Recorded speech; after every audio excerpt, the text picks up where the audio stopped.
આવ્યો અને એની પરિક્રમા ભગવાન ભોળિયાનાથે શરૂઆત કરેલી અને પછી સાધુ સંતોએ એ ગિરનારની પરિક્રમા કરતા અને પછી ધીરે ધીરે ભોજનની વ્યવસ્થા થવા માંડી. એટલે દરેક વ્યક્તિઓ છે, દરેક 18 વરણ છે એ પરિક્રમા કરે છે. અને અત્યારે તો હજારો માણસો છે એમ કહેવાય છે કે આ લીલી પરિક્રમા કરી અને પોતે ધન્યતા અનુભવે છે.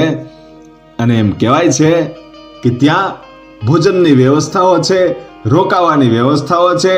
એ જે પરિક્રમા ગયા હોય અને ખબર હોય કે કેટલી મજા આવે છે ને કેટલો આનંદ થાય છે એ લીલી પરિક્રમામાં. આ પરિક્રમામાંનો એમ કહેવાય છે કે ઇતિહાસ હતો. અને હવે આપણે વાત કરવી છે કે પગથિયા કેવી રીતે બન્યા અને કોણે બનાવ્યા.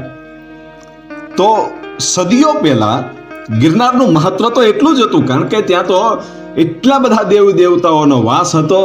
એટલે